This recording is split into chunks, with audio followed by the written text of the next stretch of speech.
Hello, कैसे हो भाई? क्या आज मैं कमजोर लग रहा हूं? नहीं सर, आप हमेशा की तरह स्वस्थ और व्यस्त लग रहे हो।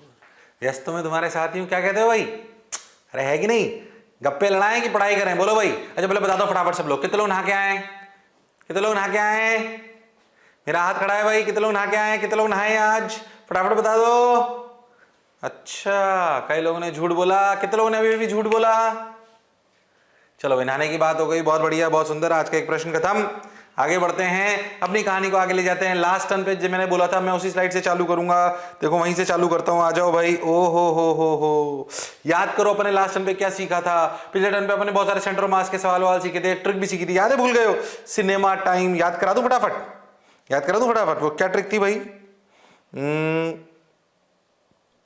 वो ट्रिक थी, क्या थी वो ट्रिक? हाँ, cinema time, Hrithik Roshan,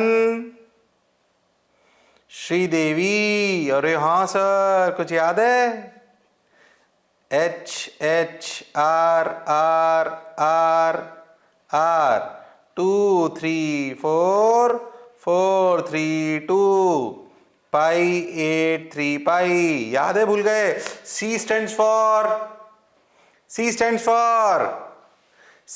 for cone, T stands for triangular plate, H stands for hollow hemisphere, R stands for half ring, S stands for half solid hemisphere और D stands for half disc। और ये अपने सारे फॉर्मूले आ गए थे और अपन ने इसके बाद कुछ इनसे बनने वाले सवाल भी करे थे, कैविटी प्रॉब्लम भी करी थी। याद है कि भूल गए हो?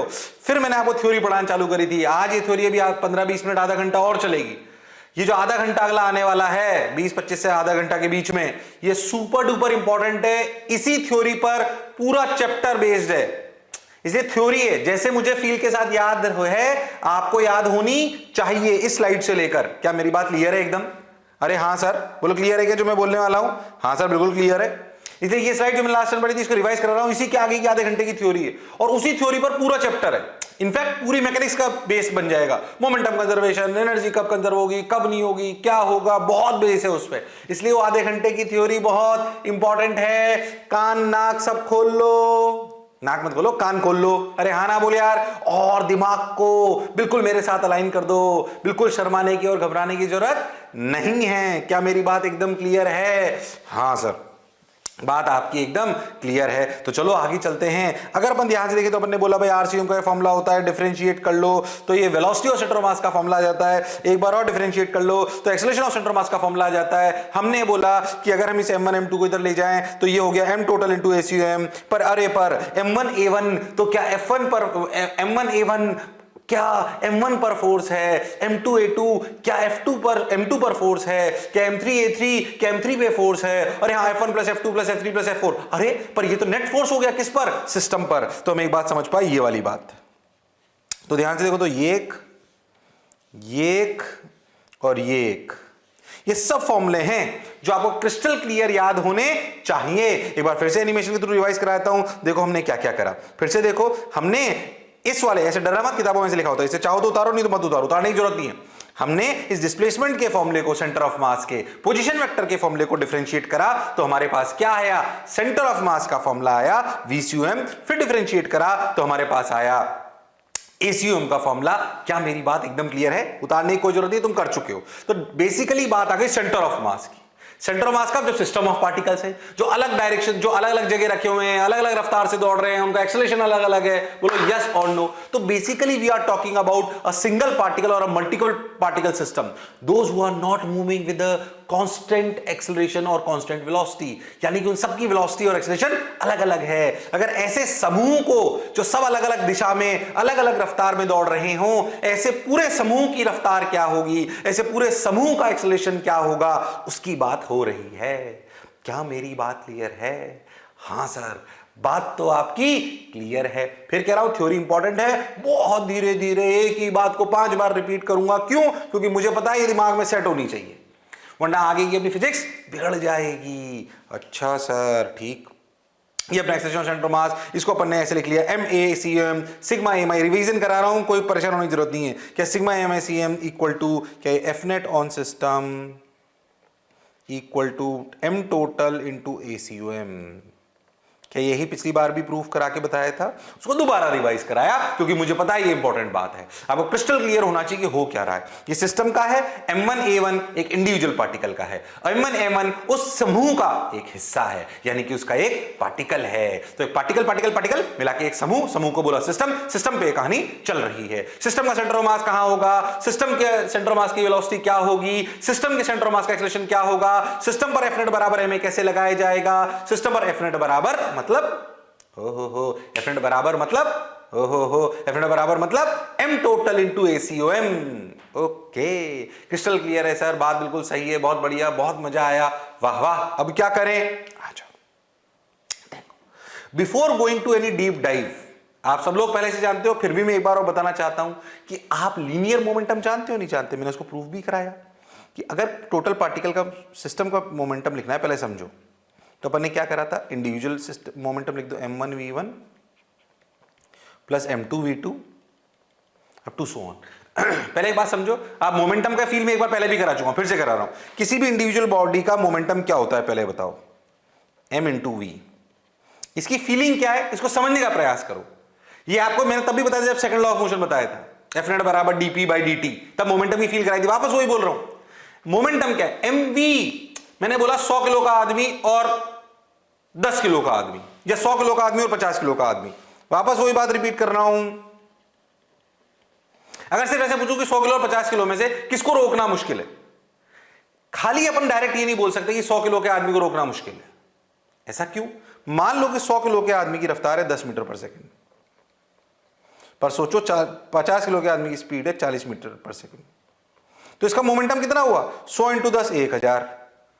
इसका मोमेंटम कितना हुआ, 5 4 20 2000। अब बोल किसको रोकना मुश्किल है ज्यादा, किसको रोकना मुश्किल है ज्यादा, बोल 50 किलो वाले को 100 किलो वाले को, सर 50 किलो वाले को। तो रोकने की शक्ति कितनी लगेगी किसी को, यह बात उसके मास से तय होती है, उसकी वेलोसिटी से तय होती है, या उन दोनों के मल्टीप्लिकेशन से तय होती है, उन दोनों के मल्टीप्लिकेशन से तय होती है। और उस क्वांटिटी को हम क्या बोलते हैं, मोमेंटम। तो जिस बॉडी में जितना ज्यादा मोमेंटम, उसको चेंज करना या उसको रोकना उतना मुश्किल, उसको रोकना उतना मुश्किल। ओके सर, बात तो आपकी समझ आई, उसको रोकना उतना मुश्किल, ठीक है सर, ये बात समझ में आई। तो मोमेंटम हमने होता है mv, जैसे मैंने दिखा दिया ट्रक ट्रक बना के, अच्छा लगा आपको। तो मोमेंटम की बात हम पहले भी कर चुके हैं कि mv की क्या फीलिंग है। डेफिनेशन दोगे तो linear momentum of particle is defined as a product of mass and velocity of the particle in the direction of velocity. वो तो ठीक है, मतलब क्या momentum scalar, sorry vector quantity, हाँ mv वेक्टर लिखा जाता है। ध्यान से देखो तो इसकी यूनिट क्या हो गई, kg मीटर पर सेकेंड। परेशान होने की कोई जरूरत नहीं है। अच्छा सर, बात बिल्कुल क्लियर है, 110% क्लियर है। अच्छा अच्छा अच्छा, अब देखो ये p vector equal to mv, हाँ बात समझ आ गई। अब अगर मान लो हम किसी सिस्टम का मोमेंटम लिखें, किसका मोमेंटम लिखें, सिस्टम का। नेट फोर्स के बारे में बात कर चुके हैं, क्या नेट मोमेंटम भी लिख सकते हैं, हाँ। तो नेट मोमेंटम क्या हुआ, देखो p net, simple, m1 v1 vector m2 v2 vector up to so on. अगर 10-20 पार्टिकल हैं किसी सिस्टम को जिसको हमने माना है, सिस्टम क्या है जिसमें अलग अलग पार्टिकल हैं जो अलग अलग दौड़ रहे हैं, तो उसका नेट मोमेंटम क्या हुआ, रे सबका जोड़ लो, vector sum, m1 v1 vector m2 v2 vector m3 v3 vector. फिर कह रहा हूं थ्योरी लंबी है पर काम की है, और मैं इसको टुकड़ों में नहीं पढ़ाना चाहता, एक साथ ही पढ़ाना चाहता हूं ताकि आपको एक क्रिस्टल क्लियर दिमाग में सेट हो जाए। फिर इसके टुकड़े निकाल निकाल के सवाल करेंगे, पर कहानी थ्योरी की एक ही बार में समझ आनी चाहिए। कहानी इंपॉर्टेंट है और उसी को समझ आएगी जो बुद्धि लगाएगा और मास्टर की बात मानेगा। ठीक है सर, तो ये नेट मोमेंटम होगा। अच्छा, अब सोच नेट मोमेंटम को और कैसे लिख सकते हैं, ये देखा देखा सा लग रहा है तेरे को, लगता है अपन ने पीछे निकाला था VCUM इक्वल टू क्या निकला था, m1 v1 vector m2 v2 vector up to so on upon m1 plus m2 up to so on. हाँ, यानी कि m1 v1 plus m2 v2 upon m total. अरे हाँ सर, तो क्या m1 v1 plus m2 v2 को क्या अपन लिख सकते हैं, p नेट इक्वल टू, क्या अपन लिख सकते हैं p नेट, अरे क्या अपन लिख सकते हैं p net equal to m total into VCUM। अरे हाँ सर, तो अगर किसी सिस्टम का टोटल मोमेंटम लिखना हो, ध्यान सुनना, नेट फोर्स लिखना हो, तो किसी सिस्टम में नेट फोर्स लिखना हो तो सर m टोटल लिखो इंटू ACUM कर दो, ओके। और अगर उसी सिस्टम का नेट मोमेंटम लिखना हो तो m टोटल लिखो और VCUM लिख दो। अरे वाह सर, बात तो सर आप सही कह रहे हो, बात तो सर आप सही कह रहे हो। अब क्या करें, अब क्या करें, अब क्या करें? कुछ मत करें, ये बात समझ आ गई। क्या मैं सिस्टम का नेट फोर्स लिख सकता हूं? उसको दो तरीके से लिख सकता हूं। नेट फोर्स कैसे लिख सकते हैं? या तो नेट फोर्स लिख सकते हैं ऐसे, या फिर F नॉट फोर्स लिख सकते हैं, सब पे इंडिविजुअल लिख लो, F1 plus F2 up to so on, या फिर ऐसे लिख लो M1A1 प्लस M2A2, जो दिया उसके हिसाब से लिख लो। क्या net force on the system ऐसे लिख सकते हैं? क्या net moment on the system ऐसे भी लिख सकते हैं जो ऊपर लिखा हुआ है, और P नेट इक्वल टू क्या MT VCUM भी लिख सकते हैं? हाँ भाई। तो पहली बात, हम कहानी पढ़ना चाह रहे हैं ऐसे पार्टिकल्स की, 10-20 कितने भी पार्टिकल हो सकते हैं, वो 2, 4, 6, 10 ऐसे सिस्टम, ऐसे पार्टिकल्स की जो अलग अलग दौड़ रहे हैं, अलग अलग शायद एक्सेलरेशन हो सकता है, पर उनको एक सिस्टम माना गया है। अगर सिस्टम माना गया है तो उनका सेंटर ऑफ मास कैसे लिखेंगे, उनकी VCUM कैसे लिखेंगे, उनका ACUM कैसे लिखेंगे, उनका F नेट का फॉर्मूला कैसे लिखेंगे, उनका मोमेंटम का फॉर्मूला कैसे लिखेंगे? क्या ये कहानी समझ में आ गई? क्योंकि ये सब अपने काम का होगा। टर्म समझो, individual momentum of the particle, net momentum of the system, individual force on the particle, net force on the system, RCUM, VCUM, ACUM। अरे हाँ, इन सब की बहुत इंपॉर्टेंस होगी। क्या बात दिमाग में सेट हो रही है? थोड़ी देर तक सवाल नहीं आएंगे, उसके बाद सवाल ही सवाल आएंगे, पर वो सारे सवाल इसी थ्योरी पर बेस्ड होंगे। इसलिए दिमाग चलाओ, सो मत, जागते रहो, मास्टर पर ध्यान दो। हाँ सर, स्ट्रेस देके इसलिए बोल रहा हूं, इंपॉर्टेंट थ्योरी भी, चूक मत जाना, है कि नहीं? चूक मत जाना मोंटी का पढ़ाना। अरे हाँ, ये बढ़िया है यार, चूक न जाना मोंटी का पढ़ाना। मोंटी कौन? मैं। बहुत बढ़िया, बहुत सुंदर, बहुत मजा आया, वाह वाह। मेरा बहुत ही सुंदर और सुशील नाम घर का, जिससे मुझे सारे भाई बहन मेरे चिढ़ाते थे बचपन में। चलो आ जाओ, बहुत खुश तुम भी। तुमने मेरा नाम किस नाम से सेव कर रखा है फोन पे? NVSir की मोंटी भैया। वैसे तुम पता है मुझे मोंटी भैया भी बुला सकते हो, क्यों? क्योंकि भैया बोलोगे तो मैं जवान महसूस करूंगा। हाँ, है ना, है कि नहीं? अरे सोच लो। हालांकि तुम लोग बहुत बदमाश हो यार, आजकल बच्चों का कोई भरोसा नहीं, मतलब 1% भरोसा नहीं। अभी मैं घूमने गया था, मतलब ऐसे ही पास में, तो मेरा एक ओल्ड स्टूडेंट मिल गया IIT दिल्ली का, है ना, 3rd ईयर में होगा वो, तो उसकी हिम्मत देखो, मतलब कोटा में पढ़ा हुआ था मैं वैसे, तो IIT गया था फिर, तो IIT दिल्ली में होगा अभी 3rd ईयर में, तो मेरे को मिल गया। तो क्या बोलता, मेरे हिम्मत देखो आप, जब पढ़ रहा था क्लास में तब तो उसकी हिम्मत नहीं होती थी, कभी कुछ भी बोल ले। अब देखो IIT पहुंच गया तो पता क्या करा उसने? ऐसे मेरे गाल पकड़े, अरे सर बहुत मोटे हो गए हो। बताओ साला, मतलब बच्चों की हिम्मत देख रहे हो तुम लोग, है कि नहीं? पक्का तुम लोग तो ऐसा नहीं करोगे? अरे सोच लो। चलो आगे बढ़ जाते हैं। तो अपन MT VCUM, F नेट बराबर MT ACUM। हाँ सर, बात तो समझ आई सर, मजा तो आया सर, ये बात क्रिस्टल क्लियर है। ठीक सर, तो हमें लीनियर मोमेंटम लिखना आ गया, हमें ACUM लिखना आ गया, हमें VCUM लिखना आ गया, RCUM आ गया, इनमें रिलेशन समझ में आ रहे हैं, इधर उधर कैसे लिखते हैं। सारी कहानी ध्यान से देखो तो F नेट बराबर MA और RCUM के फॉर्मूले से ही निकल आया सब। हाँ, बात तो सर आप सही कह रहे हो। हाँ, चलो अब देखो, ठीक है, तो अपने को समझ में आ गया इसमें क्या, आगे चलो। हाँ हाँ, हम समझ गए, आगे चलो। अब देख, न्यूटन सेकंड लॉ हम जानते हैं, जो अपन ने अभी पढ़ा वही, ये सिस्टम का नेट और F नेट, जो अभी बोला उसी को एक और स्लाइड में दिखा दिया, कुछ नहीं, आगे बढ़ो। अब समझना जो मैं कहने वाला हूं, अगर इसको पहले समझो अच्छे से जो मैं कहने वाला हूं। देखो, इसको फील के साथ क्लैरिटी समझना, ये जो लिखा हुआ है अभी एक साथ देखो मत, इसको पहले समझो। अगर मान लो कोई सिस्टम है, कोई भी सिस्टम है, ठीक, उसमें M1 है, M2 है, M3 है, M4 है, और भी हो सकते हैं, ये V1 है, जो भी है इसका V1 V2, इधर V3 V4, जो भी अपने को करना था वो सब अपन जानते हैं। समझो इस सिस्टम पर कुल मिलाकर फोर्स 0 है। पहली बात, एक बात अच्छे से समझना, क्या F नेट बराबर 0, F नेट का फॉर्मूला क्या है पहले समझो। F नेट का फॉर्मूला क्या है पहले समझो। F net equal to F1 plus F2 plus F3 and so on. मुझे एक बात बताओ, net force 0 implies F1, F2, F3 all are 0। मुझे बताओ Fnet क्या है? सिस्टम पर नेट फोर्स। मैं आपसे एक स्टेटमेंट पूछूं कि अगर नेट फोर्स 0 है, अगर नेट फोर्स 0 है तो F1, F2, F3 सब 0 हैं। यह सही स्टेटमेंट है, ट्रू है कि फॉल्स है? बताओ। मैंने क्या पूछा कि अगर सिस्टम पर कुल मिलाकर फोर्स 0 है, अगर सिस्टम पर कुल मिलाकर फोर्स 0 है, अभी इसको समझो, अगर सिस्टम पर कुल मिलाकर फोर्स 0 है तो क्या उसके सभी इंडिविजुअल फोर्स 0 हैं? बताओ बताओ, यह स्टेटमेंट ट्रू है कि फॉल्स है? अगर सिस्टम पर नेट फोर्स 0 है तो क्या सभी पार्टिकल पे लगने वाला नेट फोर्स 0 है? यह स्टेटमेंट सही है कि गलत है? बताओ। अरे बताओ, अरे शर्माओ मत, बताओ। ट्रू की फॉल्स? ट्रू की फॉल्स लिखो सब लोग। ट्रू की फॉल्स? ट्रू या फॉल्स? ट्रू या फॉल्स बोलो। ट्रू फॉल्स पूछ रहा हूं, simple. If net force on a system is 0 then all the individual forces are 0। True और फॉल्स? फॉल्स। एग्जांपल देता हूं। मान लो कि एक, समझ लो,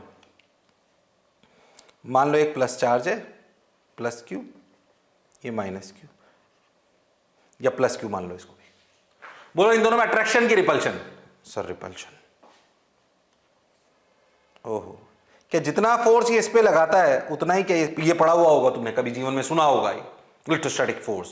हाँ सुना तो है सर, है कि नहीं? अभी केमिस्ट्री में भी सुना होगा। क्या इलेक्ट्रोस्टैटिक फोर्स दोनों पे बराबर लगता है? हाँ। पहले बताओ, क्या वन पार्टिकल पर नेट फोर्स 0 है? क्या वन पार्टिकल पर नेट फोर्स 0 है? नहीं। तो क्या F1 is not equal to 0? क्या F2 is also not equal to 0? पर सोचो, 1 और 2 दोनों के फोर्सेस को अगर जोड़ लें, 1 और 2 दोनों के फोर्सेस को अगर जोड़ लें तो नेट कितना है? 0।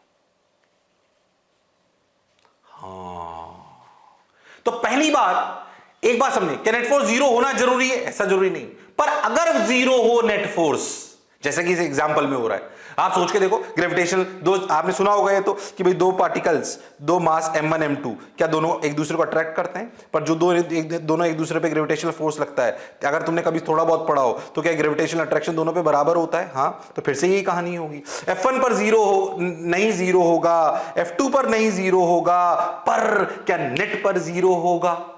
हाँ, तो एक बात अपन क्या सीखे कि अगर नेट फोर्स 0 हो तो इंडिविजुअल फोर्सेस 0 हो, ये जरूरी नहीं है। पता है इस तरीके के फोर्सेस को क्या बोलते हैं? ये कहलाते हैं इंटरनल फोर्सेस। अच्छा, ऐसे फ्रिक्शन के भी एग्जांपल होंगे, डोंट वरी। जैसे मान लीजिए, मैं आपको एक और एग्जांपल देता हूं। एक ऐसे ब्लॉक लो, एक ऐसे ब्लॉक लो। अगर ए और बी में यहां पर ऐसे फ्रिक्शन और यहां पर ऐसे फ्रिक्शन लग रहा है, आप सोचो इस बात को, और इन दोनों को ऐसे फेंक दो। अगर मैं ए को अकेले लूं तो नेट फोर्स 0 नहीं है, बी को अकेले लूं तो नेट फोर्स 0 नहीं है। पर सोच, क्या इन दोनों पर मिलाकर एक साथ नेट फोर्स 0 है? हां, तो फिर ये कहानी हो जाएगी। यानी कि क्या नेट फोर्स इंडिविजुअल पार्टिकल्स पर हो सकता है? नेट फोर्स इंडिविजुअल पार्टिकल्स पर हो सकता है, पर नेट 0 भी हो सकता है। ऐसा जनरली होता है इंटरनल फोर्सेस की वजह से। जब हमने एक सिस्टम मान लिया तो इसने इस पे फोर्स लगाया, इसने इस पे फोर्स लगाया, ये काउंट हो जाएगा कैसे? Internal force. जैसे एक और एग्जांपल लेता हूं, तुम्हें समझ में आएगी मेरी बात। देखो ध्यान से, कहां बनाऊं? यहां बनाता हूं, देखो। मान लो ऐसे स्प्रिंग ले लो, अब सोचो ये M1, ये M2, ठीक? इसको कंप्रेस कर दो, कंप्रेस्ड। अब सोचो इसको छोड़ दो, कंप्रेस्ड एंड रिलीज्ड। अब सोचो, क्या अगर इसे 1 मान लूं और इसे 2 मान लूं, क्या F1 इज नॉट 0? यस। क्या F2 is not equal to 0? Yes. But क्या Fnet इज 0? क्यों? क्योंकि इस पर फोर्स लगेगा इधर, इस पर फोर्स लगेगा इधर, क्या सॉरी बाहर बाहर, क्या इस पे फोर्स लगेगा kx इधर, इस पे लगेगा इधर। अगर कंप्रेस्ड है तो दोनों बराबर होंगे kx kx। और हाँ सर, बात आप सही बोले। तो हम सीखे क्या? क्या अगर सिस्टम पर नेट फोर्स जीरो हो तो हर पार्टिकल पर इंडिविजुअल फोर्स जीरो हो? ऐसा जरूरी नहीं है।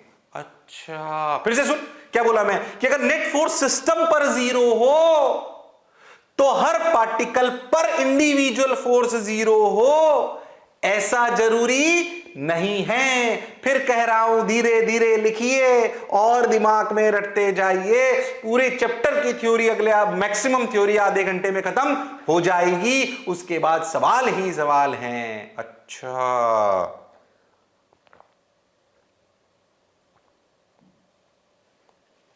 बात तो सर आप सही कह रहे हो।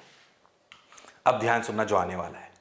पहले तो क्या ही उतार लिया, if net force on a system is zero then individual force on the system particles is zero.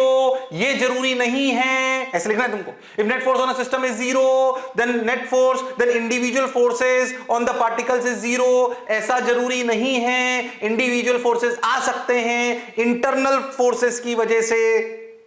For example, 4 example ले लिए, 1 A B C D, 4 example लिए जिनमें नेट फोर्स जीरो है पर इंडिविजुअल फोर्सेस जीरो नहीं है, और ऐसा इंटरनल बर्डन की इंटरनल फोर्सेस की वजह से हो रहा है। ए एग्जाम्पल में इलेक्ट्रोस्टैटिक्स है, बी एग्जाम्पल में ग्रेविटेशन है, थर्ड में फ्रिक्शनल है, और फोर्थ में स्प्रिंग है। जनरली आपके यही ज्यादा आएंगे, इसलिए परेशान होने की जरूरत नहीं है।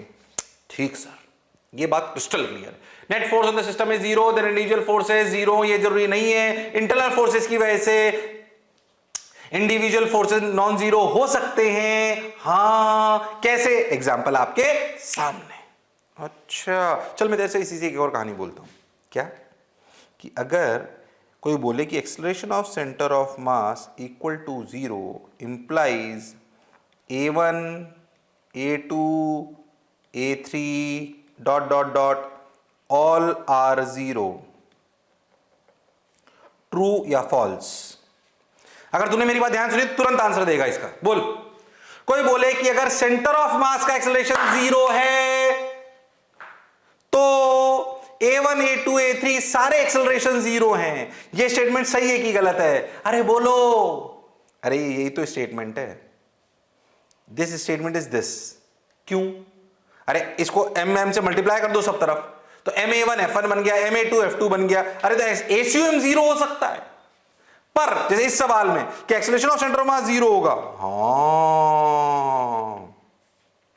इन सब में क्या acceleration of centre of mass zero होगा? हाँ। पर a1 a2 a3 जीरो हो ये जरूरी नहीं है। तो क्या ये स्टेटमेंट भी फॉल्स है? अरे ये पहला स्टेटमेंट और दूसरा स्टेटमेंट, सिर्फ m ही तो हटाया है, बाकी तो एक ही बात है। एफ नेट बराबर m टोटल ACUM। अरे हाँ सर, मास थोड़ी चेंज हो रहा है। हाँ, बात तो सर आप सही कह रहे हो। यहां तक की बात अपने को बिल्कुल क्रिस्टल क्लियर है। अब क्या करें? देखो देखो देखो देखो देखो देखो देखो देखो देखो। अच्छा, ये बात समझ आ गई सर, बिल्कुल क्रिस्टल क्लियर। तो देखो, when there is no external force acting on the system, तो समझें, अगर नेट फोर्स जीरो हो तो क्या net force equal to m total ACUM होता है? तो m ACUM जीरो मतलब ACUM जीरो। हाँ, ACUM zero, F net zero मतलब acceleration of centre of mass zero. इसके साथ साथ यहां लिख लो, does not implies A1 A2 all are zero. Okay, अच्छा, अब बताओ ACUM होता क्या है? सर ACUM होता है, ये सीक्वेंस बहुत समझ में आनी चाहिए। ACUM होता है sir dVCUM by dt, dVCUM by dt equal to zero, यानी कि rate of change of velocity of centre of mass is equal to zero. अच्छा, अब अगर मैंने लिखा कि dVCUM by dt equal to 0, dVcum by dt equal to 0 implies what? Vcum is 0. dVcum by dt equal to 0 implies Vcum is 0. True or false? अरे true और false?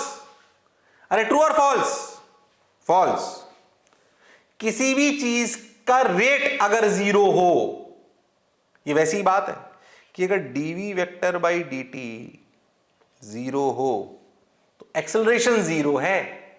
Velocity 0 हो ये जरूरी नहीं है. अगर हम कांस्टेंट वेलोसिटी से जा रहे हैं तब भी क्या dv बाई dt 0 है, पर v 0 नहीं है. क्या dVcum by dt 0 implies Vcum equal to constant. dVcum by dt equal to 0 implies Vcum 0. ये नहीं बताता. ये क्या बताता है? क्या Vcum 0 हो सकता है? हां, पर हमेशा 0 होगा ये सच्चाई नहीं है. अच्छा, तो बेसिक स्टेटमेंट क्या है कि dVcum by dt equal to 0 implies Vcum constant. ये ट्रू है. dVcum by dt 0 अगर हो तो Vcum 0 हो सकता है. ये स्टेटमेंट ट्रू है.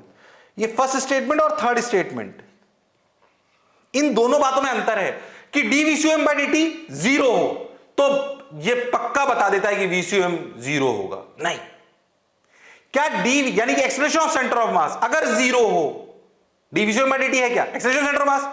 अगर acceleration of centre of mass 0 हो तो क्या Vcum 0 हो भी सकता है? अरे कांस्टेंट में 0 भी तो एक कांस्टेंट है. अरे हां सर, तो उसका एक स्पेशल केस. तो रियलिटी में आपको ये पता होना चाहिए कि कांस्टेंट होता है.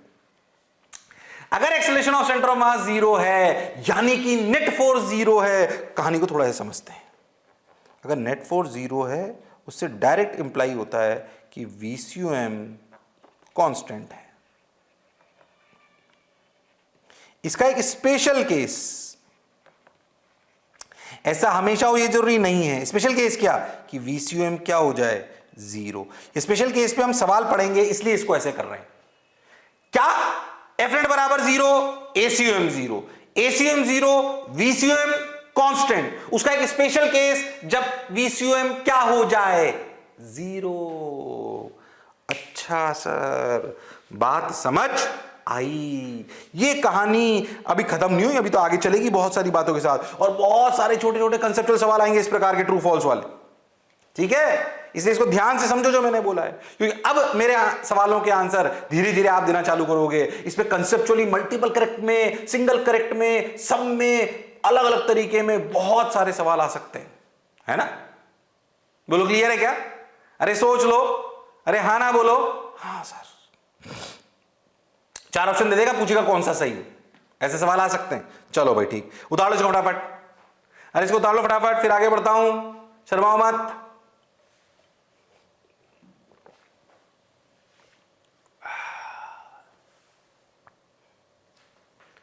आगे बढ़ जाऊं क्या? चलो भाई, अब इस बात को समझो कि हुआ क्या. पहले अपन एक बात समझते हैं. अच्छे सुनना, हुआ क्या उसको समझने का प्रयास करें. नेट फोर्स 0 था. अब देखो क्या हुआ उसको समझें. नेट फोर्स अपना dp सिस्टम बाय dt, अगर F net, इसको इक्वेशन देख के डरो मत, तुम मैं ऐसे समझाया था, तुम कंफ्यूज हो जाओगे. नहीं तो लैंग्वेज देख के तुम डर जाते हो, किताबी लैंग्वेज. F net अगर 0 है तो Acum 0 है, मतलब Vcum कांस्टेंट है. बिल्कुल सही बात सर. अब तुम फील करना कि हो क्या रहा है. मान लो कि ऐसे दो चार्जेस थे Q और Q. हाँ ठीक है, इनको अगर मैं छोड़ दूं, सोचो, इनको अगर मैं रिलीज कर दूं, इस एग्जांपल से समझना हो क्या रहा है. अगर मैं इन दोनों को रिलीज कर दूं, क्या इन दोनों पर नेट फोर्स जीरो है नहीं, इलेक्ट्रोस्टैटिक फोर्स इधर लगा, इस पे भी इधर लगा, क्या दोनों दौड़ेंगे? हाँ सर बिल्कुल दौड़ेंगे। थोड़ा पास पास बनाता हूँ, रुक जाओ एक मिनट ताकि तुम्हें अच्छा लगे। देखो मान लो कि दो चार्जेस हैं जिनको अपन ने, जिस पे इस पे इलेक्ट्रोस्टैटिक फोर्स इधर लग रहा है, इस पे इलेक्ट्रोस्टैटिक फोर्स इधर लग रहा है। ध्यान से देखो तो इन दोनों को एक सिस्टम मान लो, ठीक। क्या इस सिस्टम पर नेट फोर्स जीरो है? हाँ, बट F1 नॉन जीरो है, F2 भी नॉन जीरो है, बिल्कुल सही। इनको, इस सिस्टम को हमने रिलीज कर दिया। आपको नहीं लगता थोड़ी देर बाद ये दोनों चार्ज पार्टिकल दूर दूर आ जाएंगे? ये यहां आ गया, ये यहां आ गया। क्या इन दोनों में रफ्तार आ जाएगी v1 v2? हाँ सर आ जाएगी, बिल्कुल आ जाएगी। क्यों ऐसा हुआ? क्योंकि Fnet जीरो है इसलिए ACM जीरो है, पर F1 F2 F3 जीरो नहीं है इसलिए A1 A2 नॉन जीरो हैं। A1 A2 नॉन जीरो हैं तो क्या 1 और 2 की रफ्तार चेंज हो सकती है? हां, कहानी को फिर से समझना। F0 zero does not imply F1 0, F2 0, F3 0. In fact, F1 अगर नॉन जीरो है, F2 नॉन जीरो है, समझना अच्छे से हो क्या रहा है, जैसे कि इस केस में हो रहा है। F1 non zero, F2 non zero है, क्या यह इंप्लाई करता है कि A1 नॉन जीरो है, A2 नॉन जीरो है, implies V1 changing, V2 changing. अरे हाँ, ACM जीरो है, VCM चेंज नहीं हो रहा। अरे कौन चेंज हो रहा है? अरे कौन चेंज हो रहा है? बोलो भाई, अरे कौन चेंज हो रहा है? सर नेट फोर्स जीरो तो ACM जीरो होता है, VCM कांस्टेंट होता है। हां सर बिल्कुल सही बात है सर, अच्छी बात है सर, पर F1 F2 जीरो ये जरूरी नहीं है, तो A1 A2 जीरो ये भी जरूरी नहीं है। हां, तो V1 V2 कांस्टेंट हो ये भी जरूरी नहीं है। क्या V1 V2 चेंज हो सकते हैं? हां, नेट फोर्स जीरो में कोई आपसे पूछे if Fnet equal to zero implies V1 vector, V2 vector up to so on all are constant, true और फॉल्स? फॉल्स। कोई जरूरी नहीं। नेट फोर्स जीरो हो तो सेंटर ऑफ मास जीरो है, acceleration of centre of mass, VCM constant है, पर V1 V2 V3 change हो सकते हैं। अच्छा सोचो इसमें ऐसा ही तो हो रहा है। हां सर, ये हुई स्टेट 1, ये हुई स्टेट 2। क्या इस सवाल में नेट फोर्स जीरो है? हां। F1 F2 जीरो है? नहीं। A1 A2 जीरो है? नहीं। क्या V1 V2 चेंज हो रहे हैं? हां। क्या VCM चेंज हो रहा है? नहीं। क्लैरिटी होनी चाहिए क्या चेंज हो रहा है और क्या चेंज नहीं हो रहा, क्योंकि net force on the system equal to zero is a very important case. अच्छा सर, फील के साथ बात समझ आई। अब समझ VCOM इनिशियल स्टेज में क्या लिखना चाहिए, यानी कि इनिशियल स्टेज में जो VCOM होगा और जो फाइनल स्टेज में VCOM होगा, अरे वो तो बराबर होगा। हाँ, अरे हाँ सर, मतलब क्या हम ऐसे लिख सकते हैं M initial V initial plus M1 initial, M1 initial equal to V1 initial, M2 initial into V2 initial up to so on. क्या ये VCOM के बराबर है? बिल्कुल है। ऐसे ही क्या M1 final V1 final plus M2 final into V2 final up to so on, ये भी VCOM के बराबर है। अरे हाँ, मतलब क्या M1 initial V1 initial plus M2 initial, M2 initial के M1 M2 तो एक ही रहने दो, इसमें इनिशियल फाइनल करने की कहाँ जरूरत आ रही है। V1 इनिशियल V1 फाइनल कर लो बस, है ना। हाँ, M1 इनिशियल में जरूरत नहीं है, मास थोड़ी चेंज हो रहा है। तो V2 initial up to so on equal to M1 V1 final plus M2 V2 final and so on. अरे हाँ, अब किताबों में क्या बोला गया ध्यान से सुनना, ध्यान से देखो तो टोटल चीज क्या है। ये चीज है क्या? M1 M1 M1 M1 M1 M1 ये चीजें हैं क्या? बोलो भाई, ये मैंने क्यों ऐसा लिख दिया? ध्यान देखो, MVCUM, ये M टोटल भी आएगा, इधर M टोटल भी आएगा, ये दोनों चीजें तो सेम हैं। और हाँ, इसे क्या बोलेंगे? Initial momentum. इसे क्या बोलेंगे? Final momentum. ओ हो। पहले तो समझो कि पार्टिकल्स की रफ्तार चेंज क्यों हो रही है? इंटरनल फोर्सेस की वजह से। पर क्या चीज चेंज नहीं हो रही है? क्या एक पार्टिकल की रफ्तार चेंज हो सकती है? हाँ। क्या दूसरे की भी हो सकती है? हाँ। पर उन सबका मोमेंटम जो इनिशियल स्टेज में था और जो फाइनल स्टेज में है, अगर नेट फोर्स 0 है तो वो चेंज नहीं हो सकता। और ये बहुत इंपॉर्टेंट कॉन्सेप्ट है कि अगर नेट फोर्स 0 हो तो स्टेट 1 और स्टेट 2 अलग अलग क्यों हुई? क्योंकि इंडिविजुअल रफ्तारें चेंज हो सकती हैं, तो अलग अलग सिचुएशन हो सकती है, पर उनकी क्या चीज चेंज नहीं हो सकती? अगर नेट फोर्स 0 है तो उनकी जो चीज चेंज नहीं हो सकती वो है उनका momentum, total momentum, individual momentum नहीं, टोटल मोमेंटम। तो P initial of the system equal to P final of the system, and this is known as momentum conservation. बहुत इंपॉर्टेंट कॉन्सेप्ट भाई साहब, मोमेंटम कंजर्वेशन। और हाँ सर, ये बहुत important slide है। पहले तो आप समझो कि नेट फोर्स 0 हो तो स्टेट कैसे चेंज हो सकती है? इसलिए चेंज हो सकती है क्योंकि इंडिविजुअल फोर्सेस 0 नहीं है, इंडिविजुअल एक्सेलरेशन 0 नहीं है, इसलिए वेलोसिटी चेंज हो सकती है, तो स्टेट भी चेंज हो सकती है। पर स्टेट 1 से लेकर स्टेट 2 तक में अगर नेट फोर्स 0 है तो क्या चीज सेम रहेगी? वो है momentum. Initial total momentum of the system equal to final momentum of the system, यानी कि P initial vector equal to P final vector of the system, and this concept is known as momentum conservation. क्या concept है कि if net equals to 0 on system, line तो तीसरी चीज को समझाने में टाइम लगा, on system f net equal to 0 on system, this implies initial momentum of system equal to final momentum of system. ये समझाने के लिए मैं इतनी देर से कहानी कर रहा था।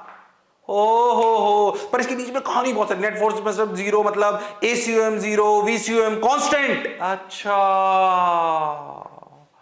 VCUM कांस्टेंट मतलब V1 V2 V3 V3 V5 सब कांस्टेंट नहीं। A1 A2 A3 A3 0 सब 0 नहीं। A1 A2 A3 A4 हो सकते हैं, इसलिए V1 V2 V3 भी चेंज हो सकते हैं, पर उनका नेट मोमेंटम कभी भी चेंज नहीं होगा क्योंकि नेट फोर्स 0 है। ध्यान से देखो, ये कहानी समझ आई नहीं आई? पूरा बेस है ये, पूरा बेस है ये, इसलिए थ्योरेटिकली क्लियर होना चाहिए। मैं इतना जोश में इसीलिए पढ़ा रहा हूं क्योंकि मुझे पता है इंपॉर्टेंट चीज पढ़ा रहा हूं। मुझे आगे के, मेरे आंखों के सामने आगे के सारे सवाल नजर आ रहे हैं मेरे को कि अच्छा इससे ये सवाल होगा, इससे ये सवाल होगा, उससे ये सवाल होगा।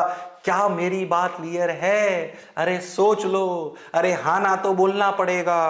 हाँ सर, क्लियर तो है सर। बोलो क्या बात समझ आई?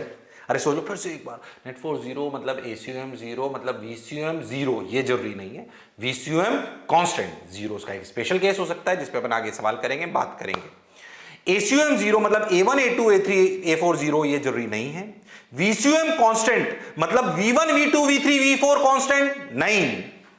VCUM constant does not implies V1 V2 all are constant, ये इंप्लाई नहीं करता। क्या V1 V2 चेंज हो सकते हैं? हां, क्योंकि A1 A2 हैं। हां, पर स्टेट 1 से लेकर स्टेट 2 जब बन जाएगी, मतलब कोई भी एक स्टेट के बाद क्या पार्टिकल की रफ्तार और जगह चेंज हो सकती है? हां, पर उस स्टेट 1 में और स्टेट 2 में क्या समान बात रहेगी कि इनिशियल मोमेंटम बराबर होगा फाइनल मोमेंटम के, क्योंकि नेट फोर्स 0 है। अरे हां सर, और इस प्रिंसिपल को कहते हैं momentum conservation for the system. ओ हो सर, बात तो समझ आई आपकी, क्रिस्टल क्लियर। बोलो आई क्या? अरे आई क्या? फिर कह रहा हूं अपने आप में पता नहीं कितने सवाल होंगे, बंदूक, लड़का, लड़की, बोट, ये वो, पता नहीं क्या क्या करेंगे अपन। पर ये बात समझ में आनी चाहिए। और अगर लीनियर मोमेंटम, इसे बोलते हैं लीनियर मोमेंटम कंजर्वेशन, अगर ये नहीं आया, अरे तो रोटेशन का एंगुलर मोमेंटम कंजर्वेशन कैसे समझ आ पाएगा? उसमें तो घूम घूम के कंजर्व होगा, वो तो थोड़ा सा और अच्छा हो जाएगा कंसेप्चुअली। पर अगर ध्यान से मास्टर की बात सुनोगे तो कुछ भी अटकने वाला नहीं है। Okay sir, got your point, समझ आ गई बात? चलो तो आगे चलते हैं, अगर आपको बात समझ आ गई है। चलो भाई, तो ठीक है, जो हमने लिखा लिख दिया, हम समझ गए इसको, आगे बढ़ जाओ। ओ हो, प्रिंसिपल ऑफ मोमेंटम कंजर्वेशन, हमने तो एग्जांपल वैसे ही ले लिए थे। एफ नॉट इक्वल टू 0, ओ हो, ये स्टेट 1, ओ हो, ये स्टेट 2, ताने की जरूरत नहीं, मैं पहले समझा चुका हूँ आपको। तो P initial equal to P final, ऐसे फील कराने के लिए दिखा रहे हैं कि अच्छा भाई पहले तीनों पार्टिकल अलग अलग थे, पर मान लो उनमें अट्रैक्शन रिपल्शन है और सिस्टम ऐसे चल रहा है, ओ हो, तो उनके सेंटर ऑफ मास की, ट्रक सेंटर ऑफ मास की रफ्तार को दर्शा रहा है और V1 V2 V3 उनकी इंडिविजुअल रफ्तार को दर्शा रहे हैं। हालांकि मैं आपको बहुत अच्छे से इसको समझा चुका हूं, तो ताड़ने की जरूरत नहीं, सिर्फ ध्यान में रखो। पी इनिशियल बराबर पी फाइनल। ओके, चलो आगे चलते हैं। अब एक बात और समझें कि अगर नेट फोर्स 0 हो तो इनिशियल सिस्टम में इनिशियल मोमेंटम बराबर फाइनल मोमेंटम। इसको समझने अच्छे जो मैं कहने वाला हूं, अब समझें। क्या इसमें 3 डायरेक्शन होती हैं? आई कैप, जे कैप, के कैप। अब सोचो कि कभी ऐसा हो कि नेट फोर्स तो 0 ना हो, but F net in X direction. क्या इसको ऐसे लिख सकते हैं? F net equal to F X I cap plus F Y J cap plus F Z K cap. हाँ ठीक है, बट एफ एक्स 0 हो, यानी कि एक्स डायरेक्शन में फोर्स 0 हो, वाई जेड में ना हो। अच्छा, 3 हिस्सों में तोड़ लो, कंफ्यूज मत हो। कभी कभी ऐसा होगा कि नेट फोर्स 0 नहीं, पर एक किसी डायरेक्शन में 0 है। अच्छा, तो कुछ नहीं, कंफ्यूज नहीं होना, बस कुछ नहीं करना। अगर नेट फोर्स एक्स में 0 है तो क्या initial momentum in X direction equal to final momentum in X direction? Basically 3 हिस्से कर दो, जिसमें नेट फोर्स 0 हो वहां पे तो लिख सकते हैं ना, तो इसे बोलेंगे partial momentum conservation. Partial momentum conservation मतलब क्या? कि नेट फोर्स भले 0 ना हो, पर किसी एक डायरेक्शन में तो 0 हो सकता है शायद। अगर एक्स में 0 तो एक्स में मोमेंटम कंजर्वेशन कर लो, इनिशियल और फाइनल, पर कौन सी डायरेक्शन में? एक्स में। अगर y में 0 हो तो y में लिख लो p initial y equal to p final y। अच्छा, तो बेसिकली तोड़ तोड़ के कर लो। कभी कभी सवाल ऐसे होंगे जिसमें नेट मोमेंटम, नेट फोर्स 0 नहीं होगा, पर किसी एक डायरेक्शन में नेट फोर्स 0 होगा। क्या मैं उस डायरेक्शन में मोमेंटम कंजर्वेशन कर सकता हूं? हां, तो इसे बोलेंगे पार्शियल मोमेंटम कंजर्वेशन। पार्शियल, ऐसे ही समझने के लिए देखो, हो ऐसे ये थ्योरी में लिख दिया, हो वाई में भी हो सकता है अगर, और अगर तीनों में 0 तो तीनों में लगा लो, तब तो वो हो ही गया जो अपन ने करा था। तो इसे कंफ्यूज नहीं होना, सवाल आएंगे आगे अपने आप ये बात समझ आ जाएगी। सवाल आएंगे आगे अपने आप ये बात समझ आ जाएगी, कंफ्यूज होने की बिल्कुल जरूरत नहीं है। हाँ सर, खिचड़ी तो नहीं बन गई? फिर से एक बार, नेट फोर्स 0 मतलब ACM 0, ACM 0 मतलब VCM कांस्टेंट, VCM कांस्टेंट। अच्छा, VCM कांस्टेंट का स्पेशल केस 0 हो सकता है, इसमें कोई शक वाली बात नहीं है। ओके, ACM 0 मतलब A1 A2 A3 0, ये जरूरी नहीं है। VCM कांस्टेंट मतलब V1 V2 V3 सब कांस्टेंट, ऐसा जरूरी नहीं है। क्योंकि A1 A2 A3 हो सकते हैं, इसलिए V1 V2 V3 चेंज हो सकते हैं। क्योंकि V1 V2 V3 चेंज हो सकते हैं, इसका मतलब वो अपनी पोजीशन भी चेंज कर सकते हैं, यानी कि एक स्टेट 1 हो सकती है, एक स्टेट 2 हो सकती है। नेट फोर्स 0 होते हुए भी अगर 2 स्टेट बन सकती हैं, तो उनमें क्या चीज कंजर्व्ड है? इनिशियल मोमेंटम बराबर फाइनल मोमेंटम, इसे कहते हैं मोमेंटम कंजर्वेशन। कभी कभी सवाल में ऐसा भी हो सकता है कि नेट फोर्स तो 0 हो, सॉरी नेट फोर्स 0 ना हो, पर किसी एक इंडिविजुअल डायरेक्शन में नेट फोर्स 0 हो, तो क्या हम उस इंडिविजुअल डायरेक्शन में भी मोमेंटम कंजर्व कर सकते हैं? लॉजिकली हाँ। अरे हाँ सर, बात तो आपकी समझ आई। अरे आई कि नहीं आई? अरे सोच लो। हाँ सर, थ्योरी धीरे धीरे पढ़ा रहा हूं भैया, काम की है। अच्छा सर, अच्छा आगे बढ़ते हैं, छोटी छोटी बातें पूछता हूं। If net force on the system is zero, its centre of mass is at rest. बताओ ट्रू और फॉल्स। जो भी तक पढ़ा है उसको सोच के बोलो, छोटे छोटे सवाल पूछ रहा हूं अब। If net force on the system is zero, its centre of mass remains at rest. बोलो। अच्छा सवाल है, ट्रू और फॉल्स, कंफ्यूजिंग, बोलो।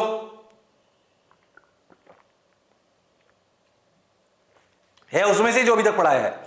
If net force on the system is zero, its centre of mass remains at rest.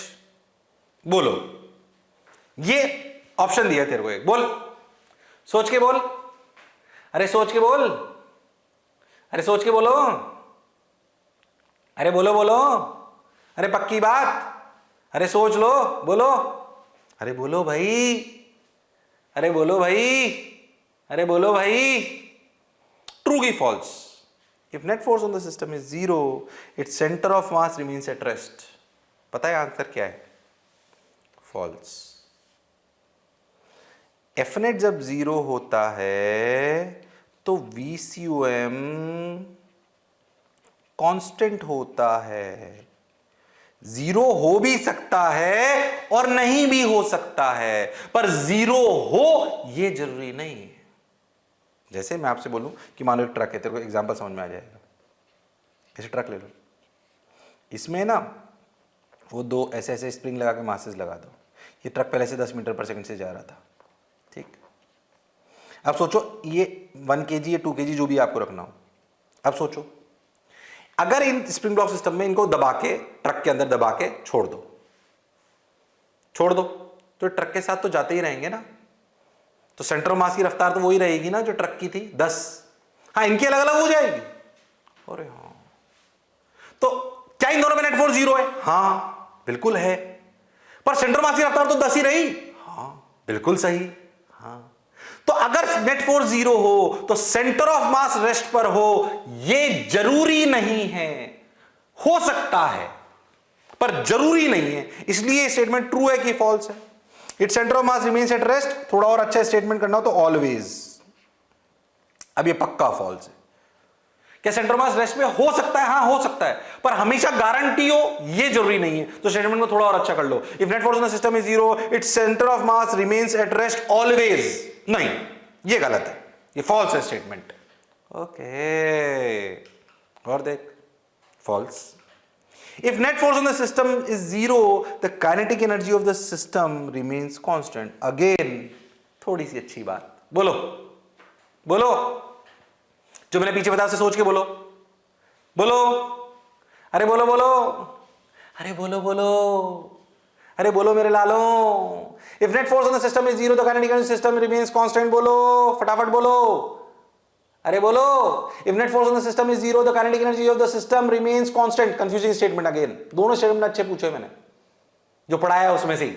अगर system पर net force zero हो, फिर कह रहा हूं आज का लेक्चर कंफ्यूजिंग है, इधर को उधर, उधर का इधर, पर भैया ढंग से समझ में आना चाहिए, गड़बड़ हो जाएगी नहीं तो। If net force on the system is zero, the kinetic energy of the system is constant. बोलो ट्रू की फॉल्स? ट्रू की फॉल्स? पीछे से समझाता हूं, देख।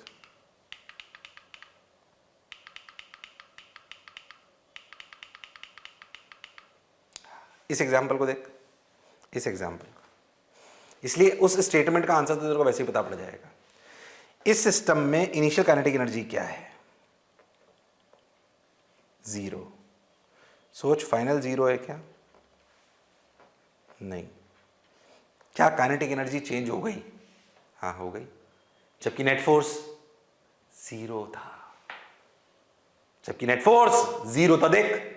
अरे हाँ सर, जबकि नेट फोर्स जीरो था। हाँ सर, फिर भी काइनेटिक एनर्जी चेंज हो गई। ऐसा लगता है सर काइनेटिक एनर्जी कैसे चेंज हो जाएगी, नेट फोर्स जीरो हो तो? हो रही है, देख तेरे सामने एग्जांपल है। दो चार्ज पार्टिकल को छोड़ दो, दोनों पॉजिटिव में दूर भागेंगे। इनिशियल काइनेटिक एनर्जी जीरो थी पर फाइनल है। अरे हाँ, बात आपकी सर बिल्कुल सही है। अब कई लोग ऐसे लॉजिक देते हैं, सर क्या लॉजिक देते हैं सुनना, सर क्या लॉजिक देते हैं सुनना, सर आप गलत पढ़ा रहे हो। कैसे सुन? बोलेंगे सर देखो, kinetic energy of system equal to half m total VCUM square. और सर VCUM कांस्टेंट है।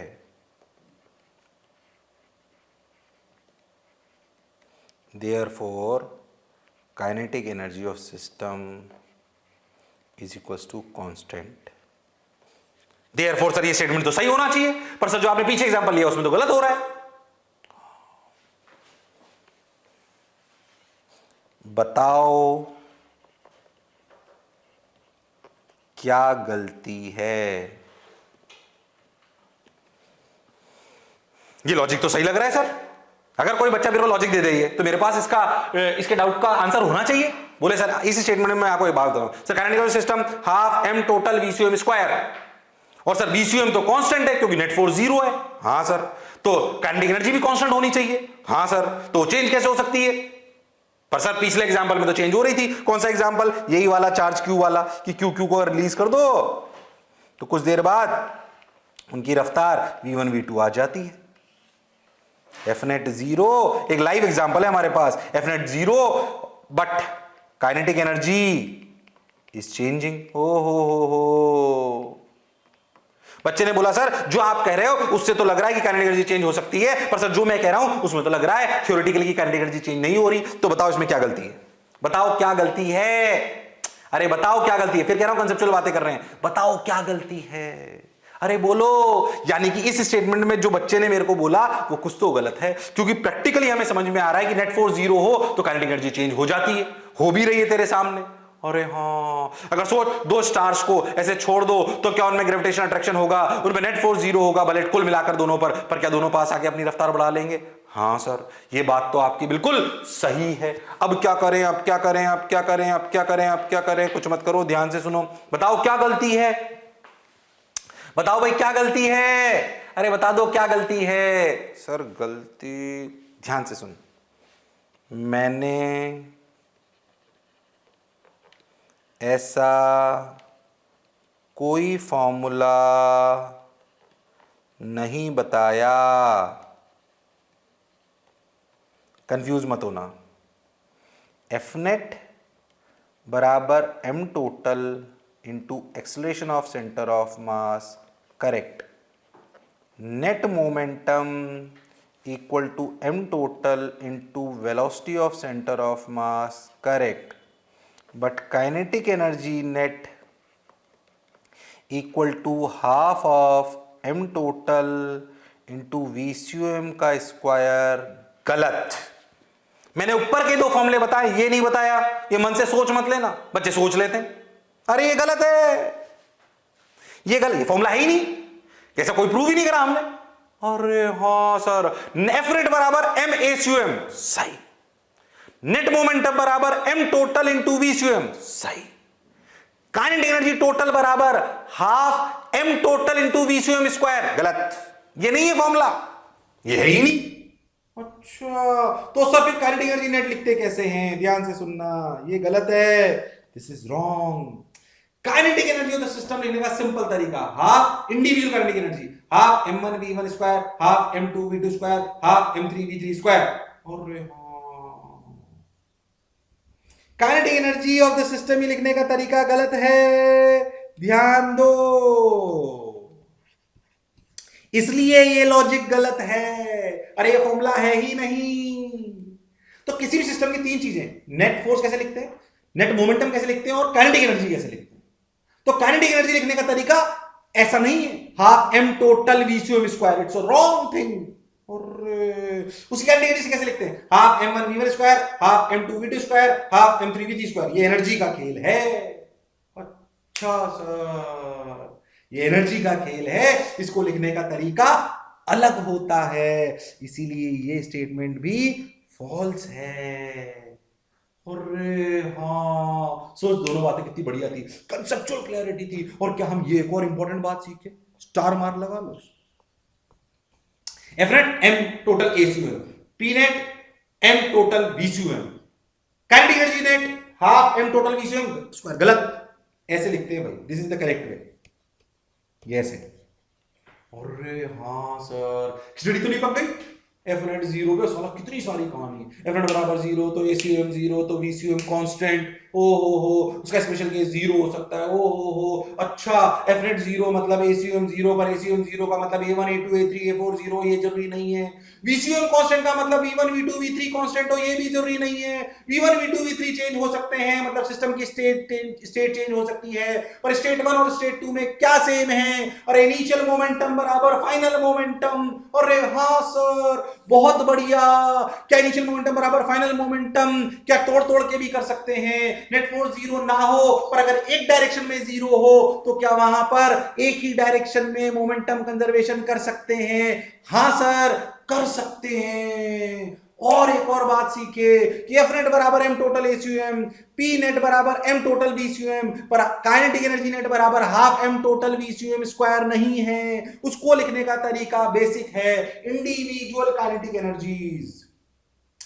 क्या नेट फोर्स 0 हो तो क्या काइनेटिक एनर्जी 0 कांस्टेंट होती है? ये नहीं होती। It can change. If F net equal to 0 does not implies kinetic energy is equals to constant. In fact, it can change. It can change due to internal forces. अरे हाँ sir क्या ये statement भी हमें सोच के देखो। आज थ्योरी पर सवालों का तगड़ा बेस। आज का लेक्चर जिसने ध्यान से नहीं सुना ना उसकी पूरी फिजिक्स गड़बड़ हो सकती है। हाँ मैं आपको सही बता रहा हूं। इसलिए अगर किसी बच्चे ने क्लास छोड़ दी हो तुम्हारे किसी दोस्त उसको बोल देना भैया इसको तो देख ही ले, ये तो सब गड़बड़ हो जाएगी, ये मान के चलो आप। इसलिए इतना धीरे धीरे की बात को 4 बार बोल रहा हूं। मुझे पता है इसकी क्या इंपॉर्टेंस है और ये बिल्कुल क्रिस्टल क्लियर अपने को समझ आनी चाहिए। हालांकि जैसे जैसे सवाल करेंगे तुम्हें इसकी महत्ता मतलब इंपॉर्टेंस और बहुत अच्छे से समझ आएगी। ओके सर अब थोड़ा थोड़ा समझ में आने लगा है, स्टेटमेंट भी समझ में आया, kinetic energy of system, momentum of the system, acceleration of centre of मास, ये वो ये क्या बात समझ आई? क्या उतार लिया ये सब? हाँ पक्का? यस।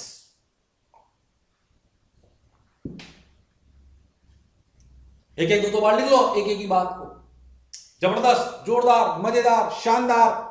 अच्छा उतार लिया? ऐसा ही गलत हो गया भाई, आगे बढ़ जाओ।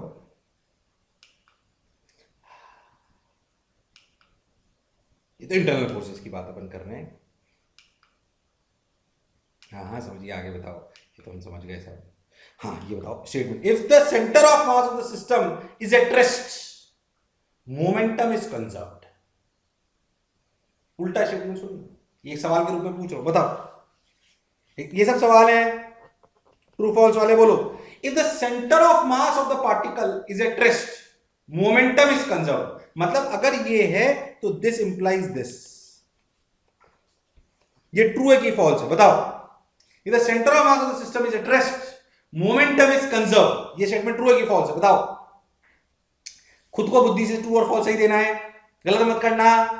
कि अगर किसी सिस्टम का सेंटर ऑफ मास रेस्ट पर चल ही नहीं रहा तो क्या मोमेंटम कंजर्व्ड है? बोलो, अरे बोलो, अरे बोलो, बोलो, ध्यान से सुनो। अगर centre of mass is at rest implies VCOM equal to 0। Answer centre of mass चल ही नहीं रहा। सेंटर ऑफ मास नहीं चल रहा मतलब M टोटल VCOM 0, मोमेंटम 0 है। मोमेंटम 0 है तो dp वेक्टर बाई dt और ऑलवेज चेंज ही नहीं हो रहा तो क्या नेट फोर्स भी 0 है? यानी कि अगर मोमेंटम, ध्यान समझना, इससे तो यहीं पे पूछ लिया आपको, कंफ्यूज मत होना बिल्कुल, ध्यान समझ। जैसे मैं तेरे को एग्जांपल लेता हूं, एक चार्ज Q एक चार्ज Q, इसी को समझ लो, अच्छे से समझ आ जाएगा। इनको छोड़ दो, लॉजिकली सोचना, इनको छोड़ दो, बताओ इनका अगर इनको रिलीज कराए तो बताओ इनका नेट फोर्स क्या है?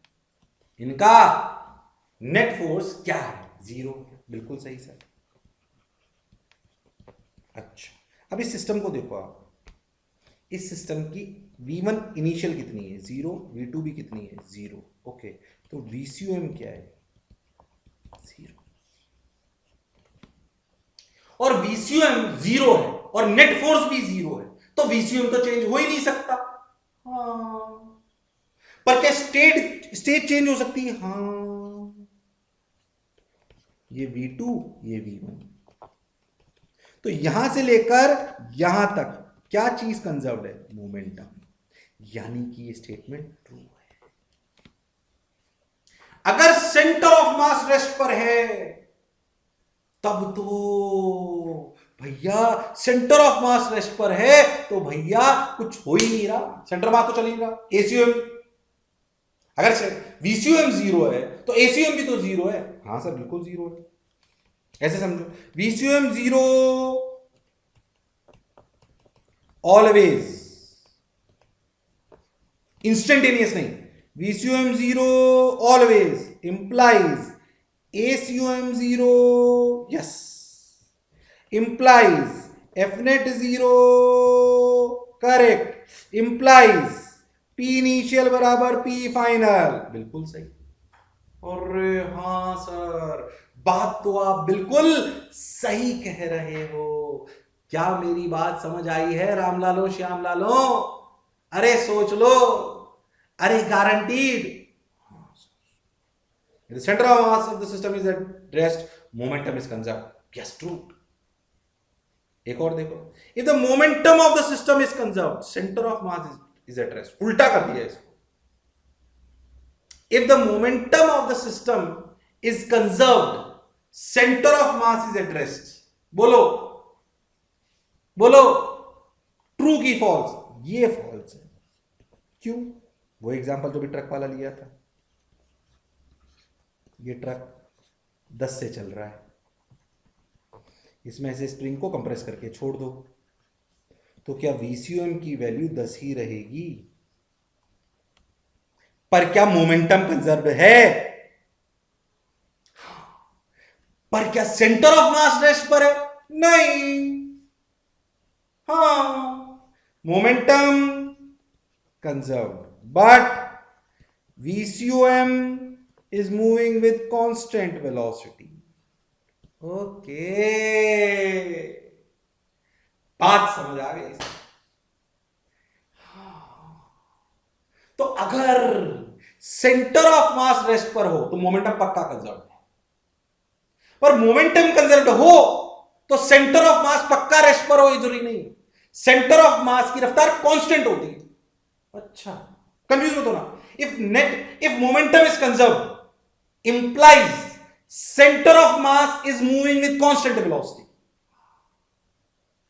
बिल्कुल सही। पर वो कांस्टेंट वेलोसिटी पक्का 0 ये जरूरी नहीं। अच्छा, पर अगर बोल दो कि सेंटर ऑफ मास रेस्ट पर ही है तो उस कांस्टेंट का एक स्पेशल केस आ गया, तो मोमेंटम तो पक्का कंजर्व। पर क्या momentum conservation implies centre of mass की वेलोसिटी 0? नहीं। बट क्या velocity of centre of mass 0 implies momentum conservation? Yes. खिचड़ी बन गई तुम्हारी। आया कि नहीं आया? फिर कह रहा हूं कंसेप्चुअल बातें कर रहे हैं, इधर उधर हिलने की जरूरत नहीं है, इधर हिलने की बिल्कुल जरूरत नहीं है। क्या मेरी बात समझ आई है? अरे हाँ ना तो बोल दो, अरे सोच लो। हाँ, बात तो समझ आई है, बोलो क्लियर? अरे पक्का? अरे गारंटीड? हाँ सर। अरे पक्का? यस, बिल्कुल क्लियर सर। उतार लो इसको, उतार लो फटाफट। इंपॉर्टेंट चीजें फिर कह रहा हूं मैं, आज का लेक्चर थ्योरेटिकली बहुत इंपॉर्टेंट। इसके पिछला लेक्चर मैथमेटिकली थे 2 लेक्चर, ये थ्योरेटिकल है भाई साहब, जबरदस्त, जोरदार, शानदार। क्या मेरी बात क्लियर? अरे हाँ ना तो बोल। हाँ सर।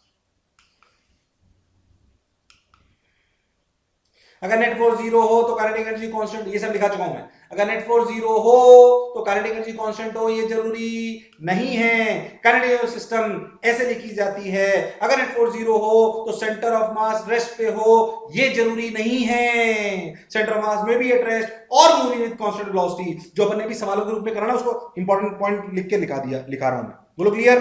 हाँ, अब सुनो, अब एक स्पेशल बात सुनेंगे। पहले तो क्या ये बात समझ में आ गई? क्या यहां तक की कहानी समझ में आ गई? हाँ सर, समझ में आ गई, बिल्कुल क्लियर। अच्छा, बात क्लियर है एकदम सर, क्रिस्टल क्लियर। आ जाओ, इसे उतार लो फटाफट। जो अपन ने सवाल करे ना उसी पे बात है ये। हमें कहानी समझ आ रही है सब धीरे धीरे। ओके, इंटरनल फोर्स समझ में आ रहा है, एसीएम समझ में आ रहा है, बीसीएम समझ में आ रहा है, काइनेटिक सिस्टम कैसे लिखते हैं समझ में आता है, V1 V2 V3 जीरो कब होते हैं कब नहीं होते हैं, कब वो चेंज हो सकते हैं, स्टेट 1 क्या होती है, स्टेट 2 क्या होती है, क्रिस्टल क्लियर। बात कर रहे हैं सिस्टम ऑफ पार्टिकल्स की। ओके, यस सर, फिर कह रहा हूं धीरे धीरे पढ़ा रहा हूं, किताब से इतनी फील से समझ आने वाला नहीं है, क्योंकि मुझे पता है कि आगे काम बहुत आने वाला है। अच्छा सर, अब मैं एक स्पेशल बात बताता हूं। मान लो स्पेशल केस। स्पेशल केस क्या? जब नेट फोर्स 0 हो इंप्लाइज VCOM कांस्टेंट। इसका स्पेशल केस VCOM 0। मतलब स्पेशल केस क्या है कि नेट फोर्स भी 0 हो और VCOM भी 0। ये स्पेशल केस है। जब एफ नेट 0 होता है तो VCOM 0 ये जरूरी नहीं होता, VCOM कांस्टेंट होता है, पर उस कांस्टेंट का एक स्पेशल केस लो। कौन? कि एफ नेट भी 0 हो और VCOM भी 0 हो। अच्छा, क्या ये special case implies centre of mass is at rest? ये स्पेशल केस है नेट फोर्स 0 का। हमेशा नेट फोर्स 0 हो तो सेंटर ऑफ मास रेस्ट पर हो, ये जरूरी नहीं है, पर क्या हो सकता है? हाँ, तो हमने वही वाला केस लिया कि अगर नेट फोर्स 0 हो, अगर नेट फोर्स 0 हो और सेंटर ऑफ मास भी रेस्ट पर हो, अच्छा, तो क्या होता है? सुनिए, ध्यान से समझो। M1 VCOM 0 मतलब अच्छे समझो, DRCOM by dt equal to 0 implies RCOM is not changing.